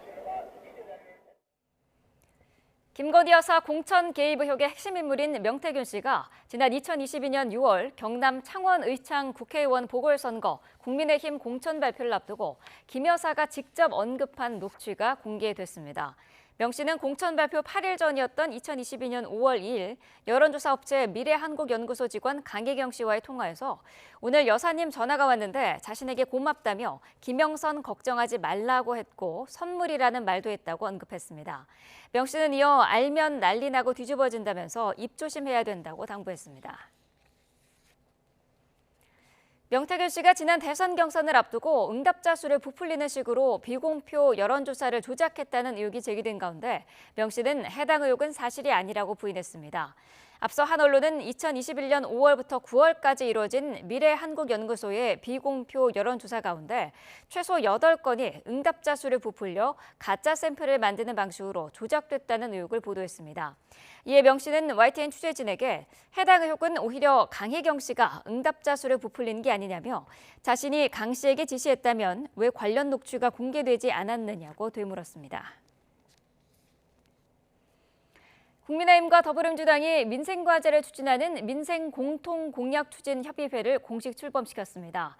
동시에 김건희 여사 논란 등 첨예한 쟁점에서는 대립하면서 주도권 싸움이 갈수록 치열해지고 있다는 분석도 나옵니다. 홍민기 기자입니다.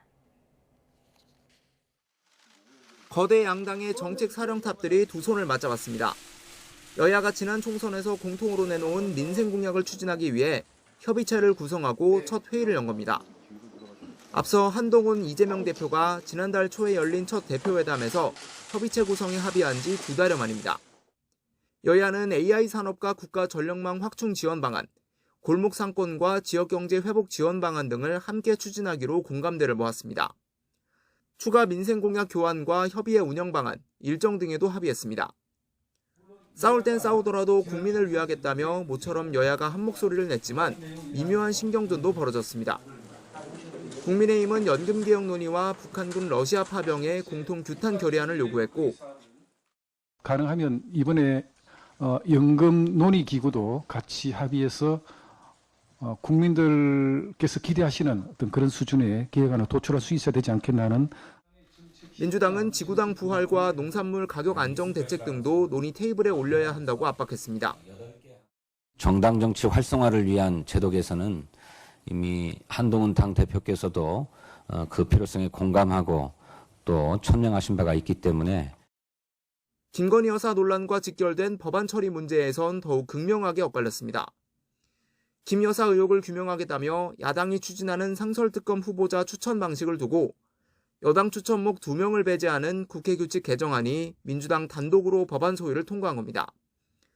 국회의 동행명령권을 청문회 등으로 확대하는 법안 등도 상임위 소위 문턱을 넘었습니다. 반면 국민의힘은 야당이 반헌법적인 법안을 날치기 처리했다며 회의에서 퇴장한 뒤 긴급 기자회견을 열었습니다. 많은 법안을 졸속 처리하고 저희의 의견을 경청도 안 하고 이제 의결한다는 것은 이제 입법 독재를 뛰어넘어서 이르면 다음 달 중으로 국민의힘 한동훈, 민주당 이재명 대표가 2차 회담을 진행할 것이란 관측 속에 민생에는 협력 기조가, 특검 등 김 여사 문제엔 양보 없는 대치 국면이 예상되면서 치열한 주도권 싸움이 벌어지리란 전망입니다. YTN 홍민기입니다. 정부가 올해 30조 원에 이르는 세수 결손을 메우기 위해서 외국환 평형기금과 주택도시기금 등 최대 16조 원의 기금 여윳돈을 투입하기로 했습니다. 국정감사에서는 정부의 세수 결손 대응 방안을 놓고 여야가 설전해버렸습니다. 보도에 오인석 기자입니다. 올해 29조 6천억 원의 세수 부족분에 대해 국채 발행 없이 최대 16조 원의 기금이 투입됩니다. 공자기금 4조 원을 비롯해 외평기금 4조에서 6조 원, 주택도시기금은 2조에서 3조 원이 동원됩니다. 정부는 국가재정법에 따라 정부 내 가용재원을 우선 활용했다고 밝혔습니다. 내국세 감소로 지방교부세와 교부금 6조 5천억의 집행은 보류되고 재정을 집행하지 않고 불용 처리되는 규모는 7조에서 9조 원입니다. 재정 운영에 어려움이 있는 일부 지자체에 대하여는 지방채를 정부가 인수하는 등 보완 방안도 관계부처와 협의하에 적극 강구하도록 하겠습니다. 국회 국정감사에서는 외평기금 활용을 놓고 여야가 상반된 입장을 보였습니다. 장관님께서 지난 9월 재추계 보고 때 당시 외평기금 추가 활용 검토는 하지 않겠다고 말씀하셨는데 또 외평기금 4조 원에서 6조 원을 활용하겠다고 했다는 것은 이 2달도 되지 않아 결과적으로 말을 바꿨다는 지적을 드리고 싶고요. 작년 말 기준으로 외평기금 잔액이 약 274조 원입니다. 네, 그렇습니다. 네. 이 정도면 우리 정부의 외환시장 대응 능력에 있어서 부족할 수준인가요? 거기에다가 저희가 또 외환보유고가 있기 때문에요. 네, 외환보유고가 좀 충분히 있다고 저희는 생각하고 있습니다. 주택도시기금 투입에 대한 비판과 민생경제 주름살을 최소화하기 위한 기금 활용은 필요하다는 주장도 나왔습니다. 주택도시기금, 여유자금을 활용하신다고 그러는데 이 주택기금이 재원이 어디에? 국민이 낸 돈 아닙니까? 청약 저축이고 국민들이 집 살 때 내는 국민 주택 채권이에요.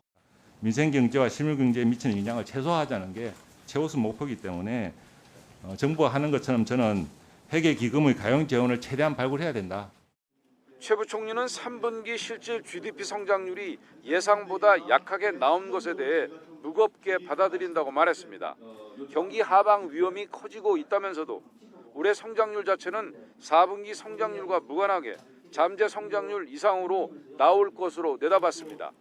YTN 오인석입니다.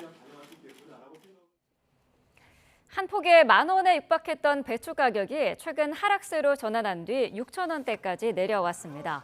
어제 한국농수산식품유통공사의 가격정보 사이트에 따르면 배추 한 포기 소매 가격은 6,847원으로 직전 조사보다 240원 떨어졌습니다.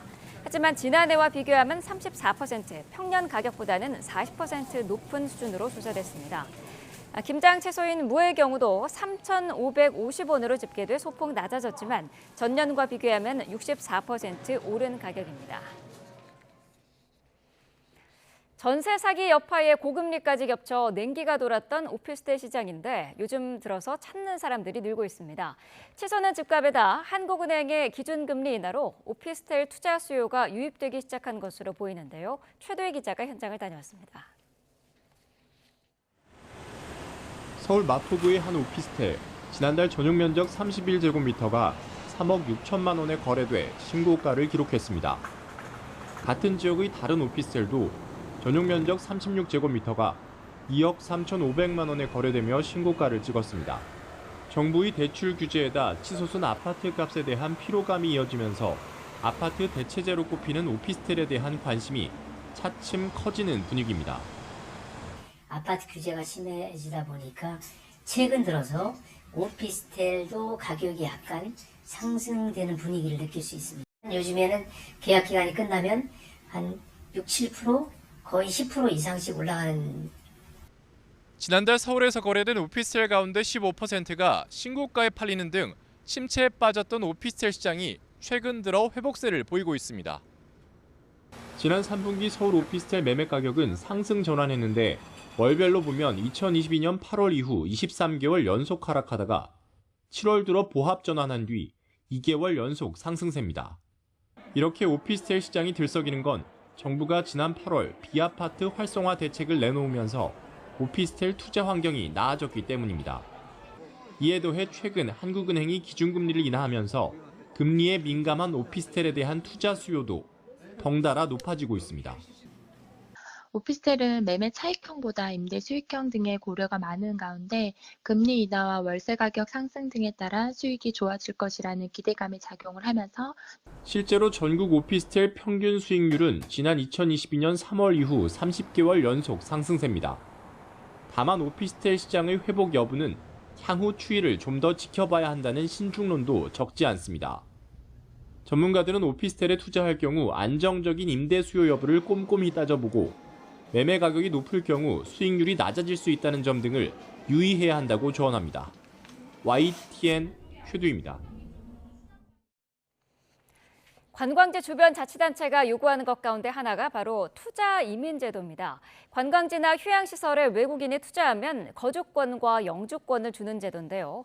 지정 요구 자치단체가 늘고 있는 상황에서 부작용은 줄이고 실효를 찾는 게 관건입니다. 지환 기자입니다. 동해안 경제자유구역 망상지구입니다. 강원도는 이곳에 3.8제곱킬로미터 115만 평 규모 국제관광도시를 만들겠다는 계획을 세웠습니다. 하지만 10년 넘도록 제대로 된 투자자를 찾지 못했습니다. 오히려 특혜 의혹에 따른 감사와 고발, 계약 파기 등이 이뤄지며 답보 상태입니다. 그래서 강원도가 대안으로 삼은 게 바로 외국인 투자 이민제도. 망상지구와 함께 스키장으로 유명한 평창 용평 관광단지 등 두 곳이 후보지입니다. 외국인에게 값비싼 호텔과 리조트 같은 숙박시설 분양권을 판매한다는 계획입니다.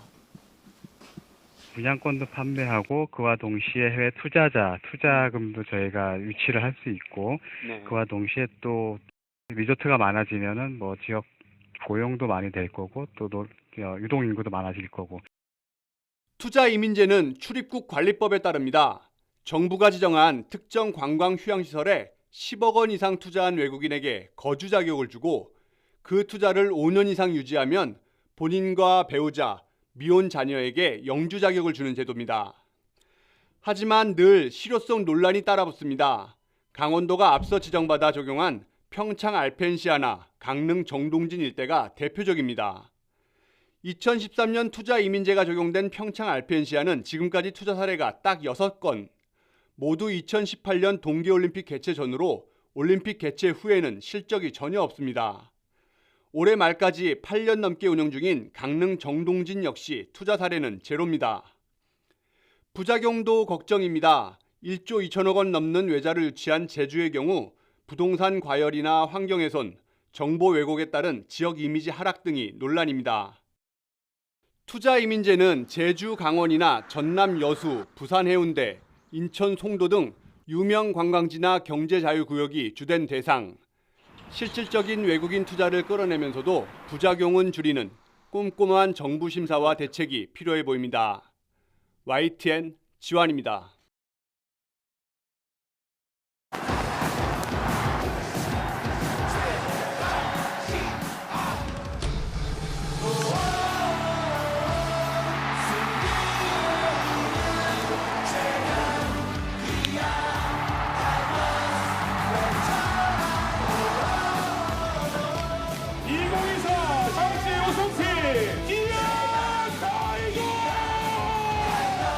선수에서 이렇게 첫 번째 우승을 할 수 있어서 무한한 영광이라고 생각합니다.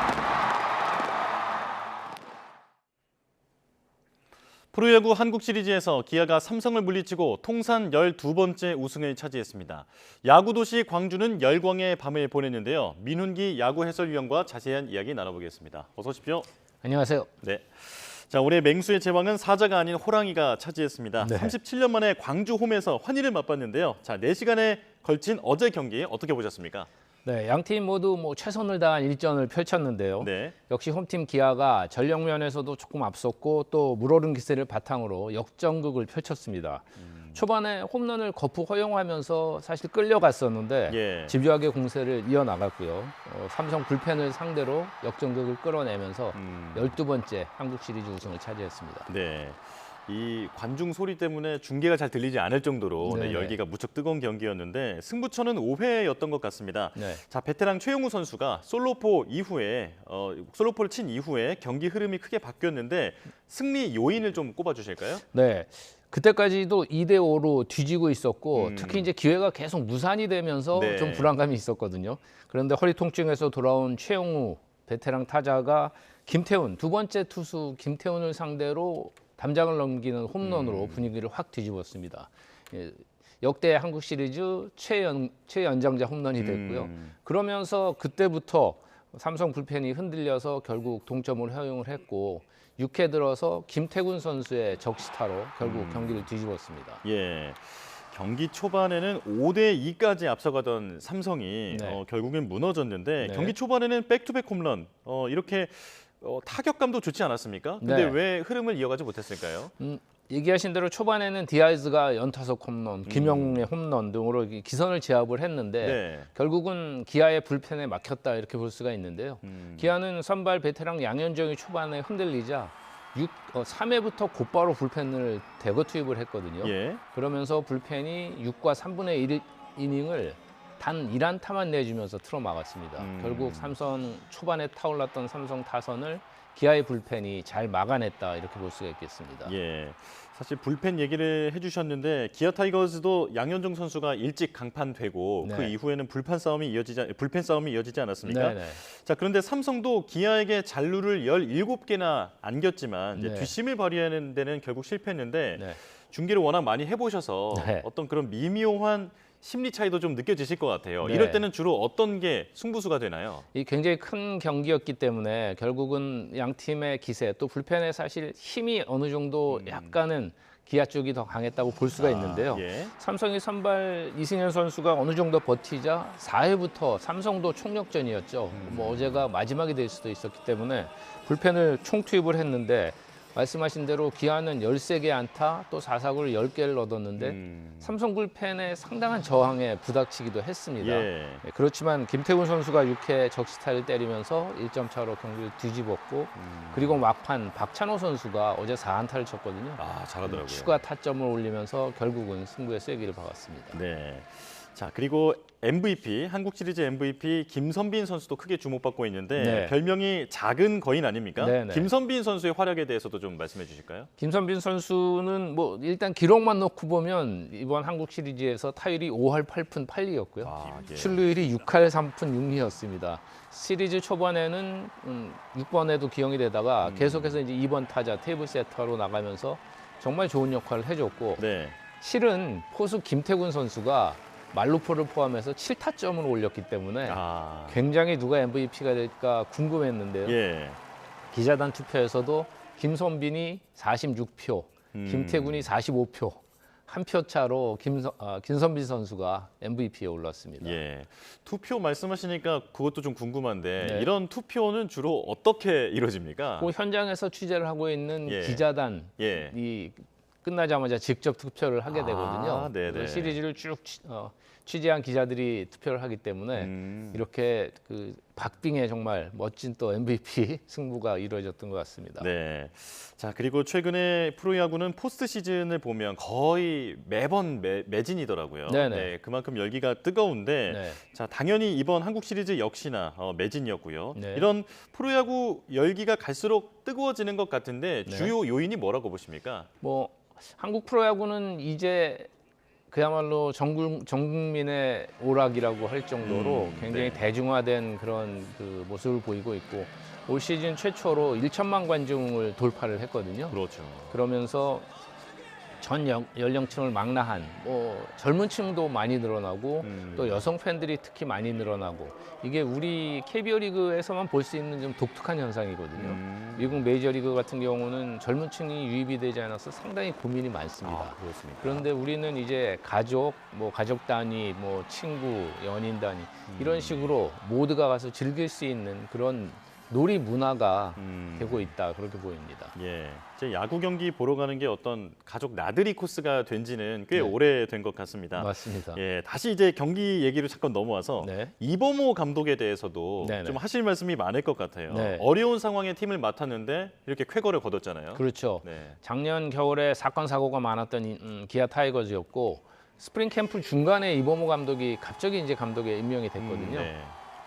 그렇지만 오랫동안 코치를 하면서 뭐 베테랑 선수들에게는 형이라고 불리는 게 더 친숙할 정도로 팀 내 산적에도 밝았고 그리고 굉장히 뚝심 있고 중심을 잘 잡는 그런 리더십을 보여줬습니다. 그러면서 팀을 정규 시즌 그리고 한국 시리즈까지 통합 우승을 하는데 뭐 1등 공신 중에 한 명이라고 봐야 되겠죠. 예, 사실 선수로서도 대기록을 많이 갖고 있는 네. 선수인데 지금 감독으로서도 대단한 위협을 달성했습니다. 위원님께서도 오랫동안 이범호 선수를 봐오셨기 네네. 때문에 평소 성격은 어떠는지 좀 궁금한데요. 뭐 그야말로 이제 그 외유 내강이라고 할까요? 아, 겉으로는 예. 굉장히 부드럽고 후배들하고도 잘 지내기도 하고 네. 그렇지만 야구 실력에서 보여줬듯이 굉장히 뚝심이 있는 그런 감독인데 실은 최연소 감독이잖아요. 네. 그렇기 때문에 과연 이렇게 갑작스럽게 맡은 자리를 어떻게 해낼까 했는데 준비된 감독이다라는 얘기를 평소에 들은 것이 예. 그대로 현실에서도 드러났습니다. 준비된 감독 이범호 감독이 네. 한국 시리즈 우승을 차지했습니다. 자, 그리고 박진만 감독도 준우승이라는 값진 성과를 얻었죠. 이 네. 부분도 좀 분석해 주실까요? 그렇죠. 박진만 감독은 이범호 감독이 되기 전까지는 최연소 감독이었습니다. 그렇죠, 예. 역시 젊은 두 감독이 한국 시리즈에서 만났는데 올해가 이제 2년 차였는데 작년엔 팀이 좀 어려웠고 뭐 여러 의견들이 있었습니다. 그런데 올해도 삼성 라이온즈는 하위권으로 예상이 됐었는데 이 팀을 정말 잘 이끌어서 정규 시즌 2위까지 끌고 올라갔고요. 예. 그리고 한국 시리즈를 앞두고는 정말 주포인 구자욱과 또 주전 선수들의 부상이 있는 가운데 사실 굉장히 어려움을 겪었지만 분투하면서 좋은 시리즈를 만들어냈고 이제는 감독으로서 제대로 인정을 받기 시작하고 있습니다. 예. 말씀해 주신 대로 가장 젊은 두 감독이 한국 시리즈 이렇게 한국 시리즈에서 만나게 된 건데 네네. 이런 걸 보면 지금 프로야구의 리더십의 형태도 조금씩 바뀌고 있다라는 생각이 들거든요. 네. 어떻게 보십니까? 그 프로야구도 다른 어떤 문화나 마찬가지로 트렌드가 있는데요. 네. 지금은 약간 젊은 감독들이 많이 득세를 하는 그런 트렌드가 있는 건 분명합니다. 하지만 메이저리그도 그렇고 최근에 한화의 김경문 감독이 다시 복귀한 것도 그렇고 이것도 약간 반복이 되는 것 같아요. 하지만 지금 추세는 젊은 감독들이 득세하는 추세입니다. 예. 자, 삼성도 이번 경기에서 사실 승부수를 던졌는데 지금 부상으로 구자욱 선수, 네. 원태인 선수도 빠진 네, 상황에서 강민호 선수까지 선발에서 제외하는 초강수를 뒀는데 이 선택은 어떻게 보셨습니까? 그건 어쩔 수 없는 뭐 감독으로서는 정말 선택하고 싶지 않았지만 부상 선수들을 무리해서 뛰게 할 수는 없는 상황이었기 때문에 네. 삼성이 이번 시리즈에서 큰 힘을 발휘하지 못하고 패한 가장 큰 원인은 주전급 선수들의 부상이 굉장히 가장 컸다고 봅니다. 예, 그렇군요. 자, 이렇게 이제 2024년 이제 프로야구가 마무리가 됐는데 네. 자, 앞서 말씀해 주신 대로 올해 첫 1000만 관중 시대를 맞이했습니다. 네. 이제 앞으로도 이런 흐름이 이어질 수 있을까요? 아까도 말씀드렸지만 이제는 국민 스포츠로 자리를 잡은 것 같아요. 그리고 문화적으로 이건 이제 그 많은 팬들이 여가 시간을 즐기는데 야구만큼 좋은 게 없다. 뭐 가성비도 굉장히 뛰어나고 또 무엇보다도 응원 문화가 너무너무 즐겁고 그래서 여러 가지 그 좋은 장점들이 있기 때문에 앞으로도 충분히 가능한 그런 추세가 이어지겠지만 또 고질적인 그 안표 문제라던가 예. 또 일부 낙후된 야구장, 인근 편의시설, 뭐 바가지 요금 등등 문제점들도 조금 남아있긴 합니다.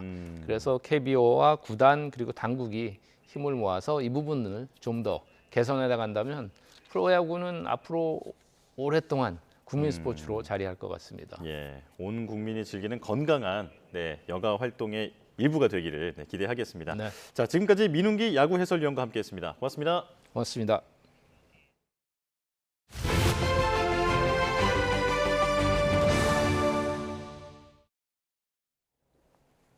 집권 자민당이 총선에서 과반에 실패하면서 이시바 시게루 일본 총리의 입지가 크게 흔들리고 있습니다. 당장 다음 달 열리는 특별국회에서 치러지는 총리 지명 선거에서 총리직을 유지할 수 있을지를 걱정해야 할 처지입니다. 도쿄에서 김세호 특파원의 보도입니다. 일본 중의원 총선에서 집권 자민당이 얻은 의석은 191석. 연립여당인 공명당과 합쳐도 215석으로 과반인 233석에 못 미칩니다. 지난 2009년 옛 민주당의 정권을 뺏긴 이후 15년 만입니다. 정치적 타격을 입은 이시바 총리는 엄중한 심판을 받았다면서도 사퇴에 대해서는 선을 그었습니다. 厳しい安全保障環境、経済環境、そういうような状況の中にあって、国政というのは一時たりとも停滞が許されない。 자민당의 참패로 궁지에 몰린 이시바 총리가 당장 넘어야 할 고비는 다음 달 특별국회입니다. 총리 지명 선거를 거쳐야 하는데 어느 후보도 의원들의 과반을 얻지 못하면 상위 1, 2위 후보가 결선에서 승부를 봐야 합니다. 자민당이 과반을 얻지 못한 만큼 이시바 총리는 노다 이펀 민주당 대표와 함께 결선 투표로 승부를 볼 가능성이 큽니다. 이때 나머지 야당이 누구를 얼마만큼 밀어줄지에 따라 총리의 이름이 바뀔 수 있습니다. 기존 98석에서 148석으로 크게 약진한 이펀 민주당은 기세를 몰아 나머지 야당들과 협력해 세력 확장에 나선다는 계획입니다. 現時点で野党第1党、比較第2党でありますので、自分がまず手を挙げてご協力をお願いをするというのが基本だろうというふうに思います。 이시바 총리의 자민당도 이펀 민주당 이외의 군소 야당들의 협력을 이끌어내기 위해 치열한 물밑 접촉을 이어갈 것으로 보입니다. 하지만 야당과의 협의도 난항이 예상되는 만큼 특별국회에서 총리 지명 선거의 벽을 넘기 위해서는 여러 경우의 수를 극복해야 할 것으로 보입니다. 도쿄에서 YTN 김세호입니다. 네타냐후 이스라엘 총리가 이란이 이스라엘을 파괴하려는 목적으로 핵폭탄 비축을 위해 노력하고 있다며 이를 저지하는 것이 최우선 과제라고 주장했습니다. 또 무장 세력 하마스와 헤즈볼라와의 전쟁이 끝나면 아랍 국가들과 평화 협정을 체결하기 바란다고 밝혔습니다. 박영진 기자입니다. 지난해 10월 7일 하마스의 기습 공격으로 숨진 희생자 추모 1주기 행사에 이어 의회 연설에 나선 네타냐후 총리. 이란을 향한 이스라엘의 공격 목표를 산업적 살인 공장이라고 표현했습니다. 그러면서 이란의 미사일 생산 시설과 방공 능력을 겨냥한 수십 개의 목표물을 타격했다고 강조했습니다. אלה מפעלי מוות תעשייתיים בהיקף תעשייתי, ופגענו בהם פגיעה של ממש. 네타냐후 총리는 또 이란이 이스라엘을 파괴하기 위한 목적으로 핵폭탄을 비축하기 위해 노력하고 있다고 주장했습니다. 이란은 언제든 전 세계를 위협할 수 있다며 이란의 핵 프로그램을 중단시키는 것이 이스라엘의 최우선 과제라고 강조했습니다. 네타냐후 총리는 또 가자 지구와 이스라엘 북부에서 하마스와 헤즈볼라와의 전쟁이 끝나면 그 후엔 더 중요한 목표가 있다며 아랍 국가들과 평화협정을 체결하고 싶다고 밝혔습니다. אני שואף להמשיך בתהליך שהובלתי לפני כמה שנים עם החתימה על הסכמי אברהם ההיסטוריים ולהשיג שלום עם מדינות ערביות נוספות. 특히 아랍 국가들은 이스라엘이 악의 축 이란을 타격하는 것을 분명히 보고 있다며 그들 역시 안정적이고 번영하는 중동을 갈망하고 있다고 덧붙였습니다. 한편 2달 만에 재개된 휴전 협상에 참여한 이스라엘은 이전의 제안과 지역 정세를 고려한 새로운 윤곽에 초점을 맞췄다며 앞으로 며칠간 중재자들과 하마스 간에 협상을 진전시키기 위한 논의가 계속될 것이라고 밝혔습니다. YTN 박영진입니다. 이스라엘의 가자지구 난민촌 공습으로 최소 10명이 숨지고 20명이 다쳤습니다. AP통신과 팔레스타인 보건당국에 따르면 현지 시간 28일 가자 중부의 누세이라트 난민촌에 난민촌이 이스라엘의 폭격을 받았습니다. 최근 공습은 이스라엘 군이 가자 북부에서 작전을 강화한 데 따른 것입니다. 이스라엘군은 최근 3주 이상 대규모 공세를 펼치고 있는 가자지구 북부에서 팔레스타인인들에게 대피할 것을 촉구했습니다. 이란을 향한 이스라엘이 보복 공습이 석유 시설을 제외하고 군사 시설만 표적으로 이루어지면서 국제 유가가 6% 급락했습니다. 아이스 선물 거래에서 12월 인도분 브렌트유 선물 종가는 배럴당 71.42달러로 전날보다 4.63달러, 6.1% 내렸습니다. 뉴욕 상업거래소에서 12월 인도분 서부 텍사스산 원유 종가는 배럴당 67.38달러로 전장 대비 4.4달러, 6.1% 하락했습니다. 두 선물 가격 모두 종가 기준으로 한 달여 만에 가장 낮은 수준이었고 낙폭은 유가가 하루 새 8% 가까이 폭락한 지난 2022년 7월 12일 이후 2년여 만에 가장 컸습니다. 미 대선이 일주일 앞으로 다가오면서 가상화폐 대장주 비트코인이 4개월여 만에 7만 달러 선을 탈환했습니다. 미 가상화폐 거래소 코인베이스에서 비트코인 한 개당 가격은 24시간 전보다 2.99% 오른 7만 124달러를 기록하며 지난 6월 7일 이후 4개월여 만에 7만 달러 선을 넘어섰습니다. 일교차가 큰 요즘 날씨에 뇌혈관 질환을 조심하셔야 하는데요. 갑작스러운 팔다리 마비나 두통이 생기면 뇌졸중을 의심해 봐야 합니다. 권민석 기자의 보도입니다. 뇌에 피를 공급하는 혈관이 막히거나 터져 사망에 이르는 뇌졸중은 국내 사망 원인 4위로 흔히 찬바람과 함께 온다고 알려졌습니다. 따뜻한 이불 속에서 나와 찬 공기를 맞으면 혈관이 수축하고 혈압이 상승해 더 위험할 수 있다는 겁니다. 실제 뇌혈관 질환으로 숨진 사람은 지난해 7월 1,800여 명에서 12월 2,200여 명으로 24% 느는 등 겨울철에 훨씬 많습니다. 또 일교차가 1도 높아지면 뇌졸중 발생 위험이 2.4% 증가하고 65세 이상에선 2.7%로 커진다는 연구도 있을 만큼 급격한 기온 변화가 주 요인으로 꼽힙니다. 한쪽 팔다리 마비 증세나 갑작스러운 언어, 시각장애, 어지럼증, 심한 두통이 나타나면 뇌졸중을 의심해 봐야 합니다. 특히 이런 증상이 잠시 생겼다 사라지더라도 안심하지 말고 꼭 병원 검진을 받아봐야 합니다. 내가 지금 잠깐 컨디션이 안 좋았던 거겠지 하실 텐데 그 혈관에 이미 동맥경화가 크게 있는 상태에서 혈전이 생겼다가 열린 거거든요. 그 동맥경화가 없어진 게 아니기 때문에 다시 얼마든지 막힐 수가 있어요. 뇌졸중 발생 후 치료 골든타임은 3-4시간으로 신속한 대처가 무엇보다 중요하지만 10명 중 4명은 증세를 알아차리지 못해 피해를 키울 수 있습니다. 더욱이 운 좋게 위기를 넘기더라도 반신불수나 언어 장애 등 심한 후유증을 유발할 수 있어 큰 고통을 남깁니다.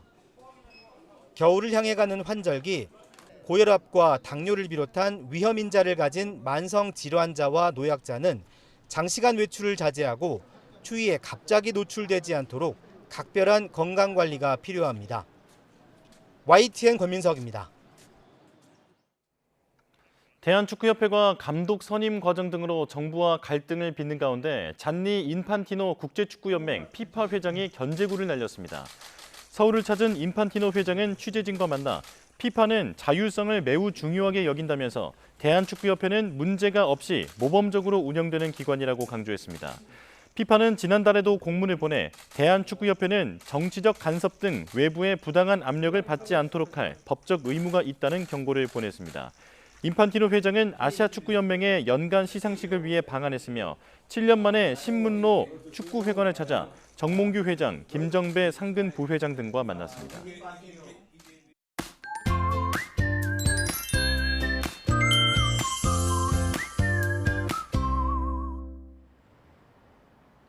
오늘 아침 출근길 안개와 미세먼지 걱정은 없었지만 날이 무척 쌀쌀했습니다.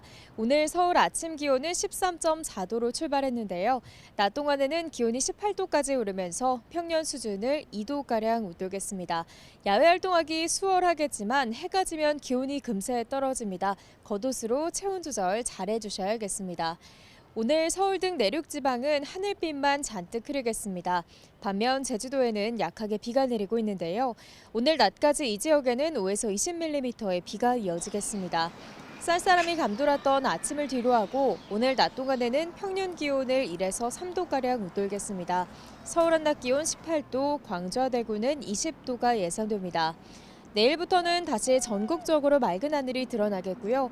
당분간 예년 기온을 웃도는 날씨가 이어지며 일교차가 크게 벌어질 전망입니다. 내일까지 남해안과 제주도를 중심으로 초속 15m 안팎의 강한 바람이 불겠습니다. 이 지역에 계신 분들은 시설물 관리와 안전 사고에 유의해 주셔야겠습니다. 지금까지 서울 상암동 야외 스튜디오에서 YTN 윤수빈입니다. 뉴스업 화요일 순서 마칩니다. 내일 다시 뵙겠습니다. 고맙습니다.